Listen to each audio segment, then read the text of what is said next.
Bienvenue à tous dans le Flashback, l'émission qui vous raconte les moments mythiques de l'histoire du sport. Quand on pense au noble art, la catégorie poids lourd est certainement la première qui nous vient à l'esprit. Au fil des âges, elle a vu s'affronter les plus grands géants de la boxe, au sens propre comme au figuré. Les années 90 en particulier ont été le théâtre d'affrontements épiques entre héros d'une génération dorée. Tandis que Mike Tyson oscille entre ombre et lumière, deux autres boxeurs ont dominé la décennie, faisant jeu égal, voire même dépassant The Baddest Man on the Planet. Un guerrier américain à la volonté de fer, nommé Evander Holyfield, et un Golgoth à la puissance dévastatrice, venu tout droit du royaume de Sa Majesté, Lennox Lewis. Aujourd'hui, on vous raconte un duel au sommet pour décider du meilleur poids lourd de la décennie. L'affrontement entre deux des plus grandes légendes de l'histoire de la boxe. La vengeance d'un lion britannique bien décidé à conquérir l'Amérique une bonne fois pour toutes.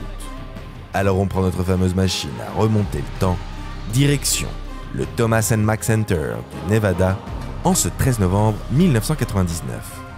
Vous êtes prêts? Let's go!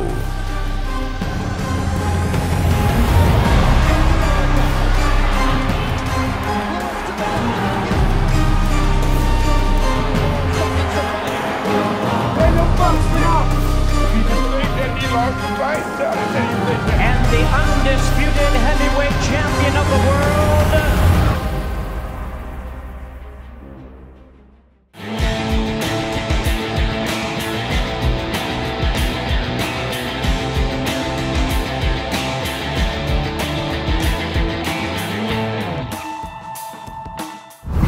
More fighting in the ring after the end of the fight. Tyson's trying to get at Holyfield again, I believe. Depuis son triomphe dans sa double confrontation avec Mike Tyson, le doute n'est plus permis. Evander Holyfield est le meilleur poids lourd du monde. Après des années de lutte acharnée, The Real Deal a enfin réussi à obtenir l'approbation des fans.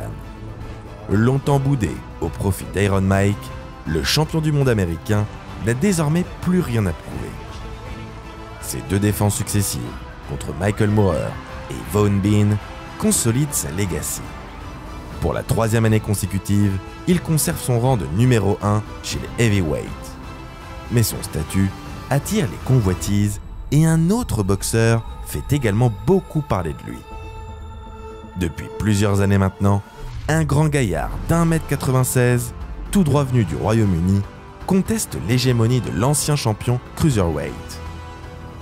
Ceinture WBC autour de la taille, Lennox Lewis réclame lui aussi le statut de meilleur poids lourd de la planète. Une seule issue paraît alors possible. Un affrontement pour désigner le véritable numéro 1 de la catégorie. Une occasion en or pour The Lion de conquérir le cœur de fans américains qui, jusqu'ici, ne se sont pas montrés tendres à son égard. Après une victoire retentissante contre Donovan Ruddock en seulement 216 secondes, le doute n'est plus permis. Lewis est un concurrent sérieux au titre mondial. Avec ce 20e KO en 22 combats chez les pros, la WBC lui offre un title shot dans la foulée face au champion Riddick Bowe. Un adversaire qu'il connaît bien puisqu'il l'a déjà battu quelques années auparavant en finale des JO de 1988. Mais celui-ci refuse de combattre Lewis, préférant jeter sa ceinture à la poubelle que d'affronter son bourreau de Séoul. Sans combattre, Lewis devient alors champion du monde. Une décision loin de faire l'unanimité outre-Atlantique. Car même s'il détient la ceinture, les Américains refusent de reconnaître Lewis comme le véritable champion. Ils considèrent que le Lion n'a pas combattu l'excellence des poids lourds pour en arriver là, et des doutes sont émis quant à son niveau réel. Des doutes qui vont s'avérer fondés. Pour sa 4e défense, le Britannique affronte Oliver McCall, un boxeur correct, mais qui ne présente qu'un bilan de 24 victoires pour 5 défaites. Peu intéressé par un combat qu'il pense facile, Lennox se précipite sur son adversaire pour en finir au plus vite. Mais à chercher le chaos à tout prix, le champion en oublie de monter sa garde. Il n'en faut pas plus au challenger pour punir ce péché d'orgueil. Grâce à un gros contre, l'Américain envoie Lewis à terre, mettant un terme au combat dès le second round. Down goes Lewis, having caught a short left hand inside. What is this? The WBC's referee has stopped this fight. Pas assez préparé, le Britannique subit le premier revers de sa carrière. Un upset cuisant pour le plus grand plaisir de ses détracteurs. Il n'en demandait pas tant. This is really unusual. But when you have a heavyweight championship fight, the heavyweight champion should have a chance to defend his title almost to the last breath. It's a strange sport, Gil, and you see strange things all the time. Mais Lennox ne se laisse pas abattre. Dès le lendemain, il remet le blood-chauffe avec l'objectif de revenir encore plus fort. Pour ce faire, il décide de changer d'entraîneur. Quoi de mieux alors que de prendre le mentor de celui qui vient de lui infliger sa première défaite, Emmanuel Stewart. Avec cette figure expérimentée à ses côtés, qui a également entraîné un certain Evander Holyfield, The Lion passe un cap. Sur le ring, il n'est plus uniquement le puncher à la puissance destructrice.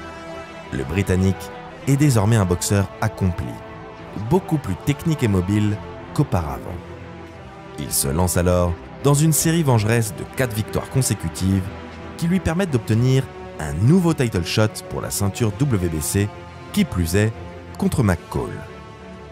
Cette fois, Lewis arrive bien mieux préparé et ne laisse aucune chance à son adversaire. Lennox Lewis in an awfully difficult and awkward position. Lewis doing what he has to do. Dépassé par les coups meurtriers du lion anglais, l'Américain est arrêté à la fin du 5e round. Sa revanche prise, Lewis est de nouveau champion du monde. Et cette fois, il n'est pas prêt de laisser filer ce titre, quel que soit l'adversaire. Ses défenses ne laissent pas planer de doute et n'offrent aucun élément de critique à ses détracteurs. Pourtant, les Américains ne reconnaissent toujours pas Lewis comme un champion dominant. Pour enfin se faire accepter de tous, il ne reste alors plus qu'une option aux Britanniques. Affronter le numéro 1 des poids lourds.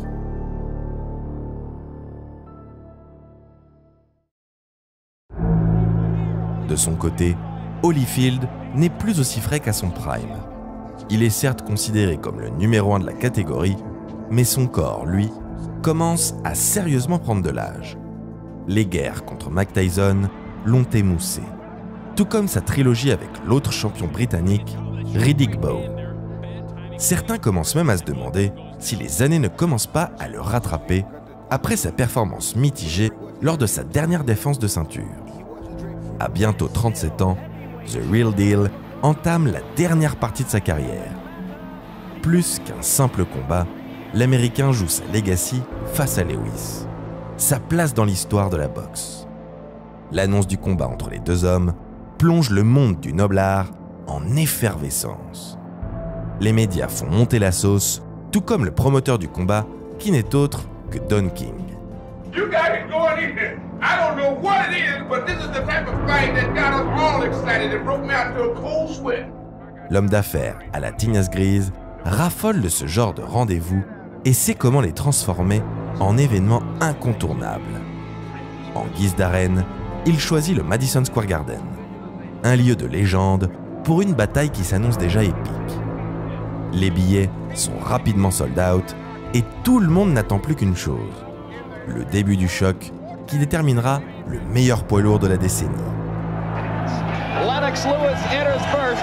He has labored long and bucked the tide of a lot of disrespect on this side of the Atlantic to get to this threshold.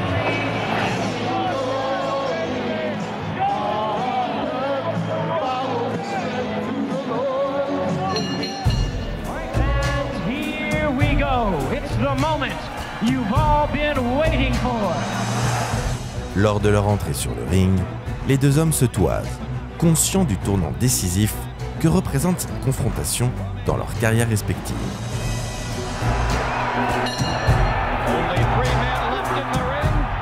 Quand le gong retentit, les champions se jettent l'un sur l'autre. Le premier round tient toutes ses promesses et se termine de manière électrique sur un takedown d'Holyfield.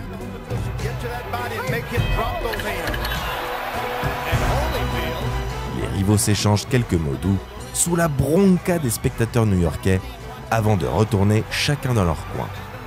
Mais très vite, le bras de fer tant annoncé tourne en faveur du Britannique. Plus frais, The Lion utilise son allonge pour contrarier l'Américain et l'empêcher de rentrer dans sa garde.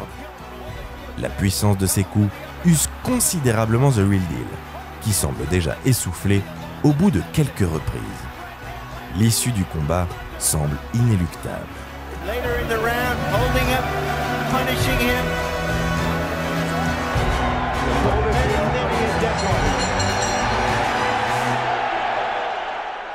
Quand vient la fin du 12e round, tout le monde voit Lewis vainqueur haut la main de cette affiche qui s'est finalement avérée bien décevante. Les chiffres sont largement en sa faveur, lui qui a lancé 3 fois plus de coups que son adversaire. Mais dans la boxe, rien n'est joué d'avance, et le verdict peut parfois s'avérer surprenant, surtout quand c'est Don King qui tire les ficelles. Contre toute attente, les juges déclarent un match nul par décision partagée. Judge at ringside, Larry O'Connell scores the bout 115 to 115, even a draw. The decision is even a draw. Both champions retain their belts.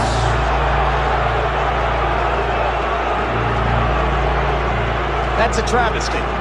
That is, ladies and gentlemen, a travesty, an outrage, a highway robbery. Lennox Lewis has just been robbed of the undisputed heavyweight championship of the world. He won it, and he didn't get it. You know, that is a shame. Le public du Madison Square Garden est stupéfait. Même Evander Holyfield semble surpris à l'annonce de ce résultat. Dépité, le champion britannique réclame justice. Il ne peut tolérer un tel vol dans un combat qu'il a dominé du début à la fin. Un rematch est immédiatement annoncé, au plus grand plaisir de Don King, mais pas vraiment de celui des fans. Car si la décision n'a pas donné la victoire à The Lion, le constat est sans appel. Lewis est bien le meilleur poids lourd de la planète. Cette revanche paraît presque sans intérêt, si ce n'est peut-être d'engranger quelques dollars supplémentaires. Loin de susciter la hype du premier rendez-vous, le rematch est organisé 6 mois plus tard au Thomas & Mack Center du Nevada. Mais cette fois, le Londonien n'a pas l'intention de laisser le dernier mot au juge. Donné favori, il compte bien assumer son nouveau statut. Pour ça, il doit s'imposer de manière écrasante. Las Vegas sera bel et bien le lieu de son couronnement.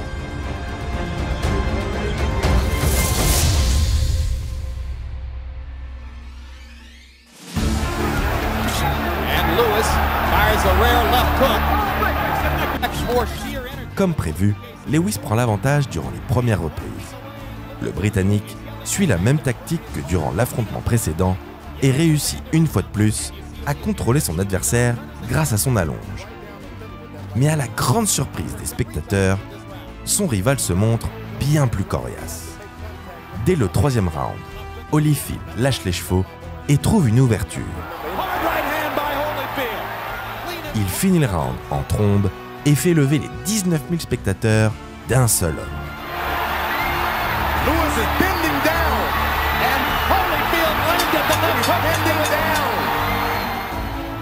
Mais dès la reprise suivante, The Lion calme leurs ardeurs et reprend le contrôle du combat, utilisant son jab dévastateur pour atteindre The Real Deal.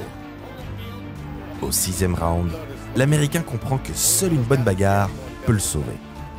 Le champion reprend du poil de la bête et se montre de plus en plus agressif.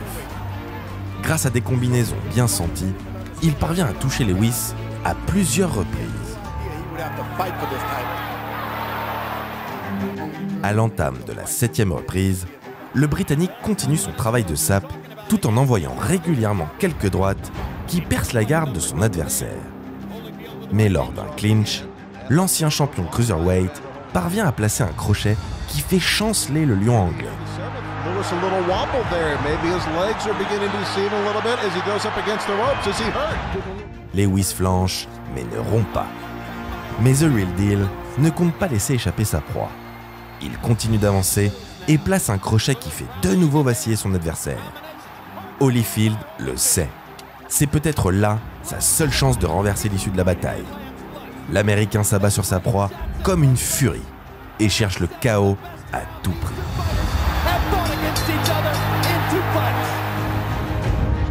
Sauvé par le gong, le champion WBC est en difficulté.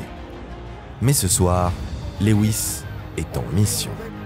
Malgré la combativité de son rival, le natif de Londres donne plus de coups, frappe plus fort et met constamment son adversaire sous pression. Après un 8e round de flottement, il parvient finalement à reprendre le contrôle du combat. Il se tient hors de portée des coups au corps d'Holyfield tout en faisant vaciller son adversaire dans les derniers rounds.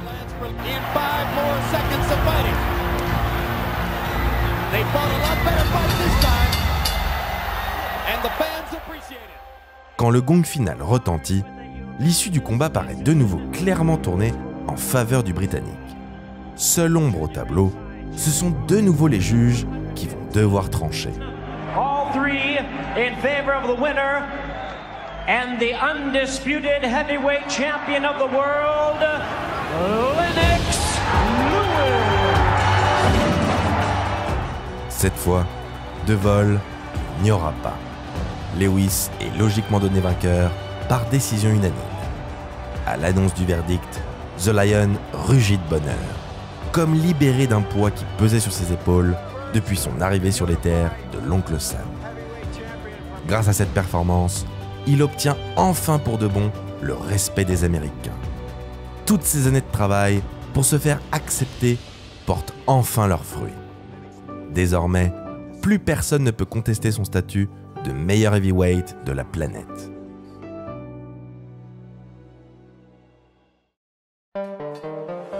Cet affrontement marque la fin de la génération dorée des poids lourds des années 90. Après sa défaite, The Real Deal n'est plus que l'ombre de lui-même. Il ne remporte que 8 de ses 16 combats suivants et ne parvient plus à revenir à son meilleur niveau. Après une dernière victoire contre Brian Nielsen, il prend sa retraite en 2014 à 51 ans. Le Britannique, lui, continuera de dominer pendant encore quelques années. Le temps de mettre fin au dernier protestataire qui pense encore que Mike Tyson est capable de le vaincre et de terminer en beauté en triomphant de la nouvelle génération. Tout au long de cette décennie, les poids lourds n'auront cessé de faire rêver les fans par leurs oppositions passées à la postérité. Cette double confrontation en est le point d'exclamation. L'ultime décision dans un combat des chefs aux multiples retournements de situation. Un affrontement pour l'histoire entre deux champions aux cœurs immenses qui a enfin donné ses lettres de noblesse au plus grand poids lourd britannique de tous les temps.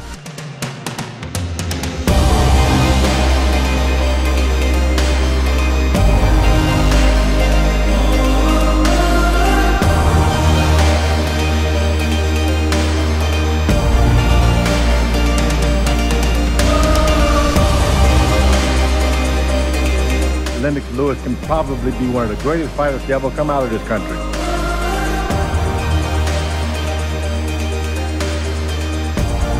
Yes, I may be down, but I'm not out.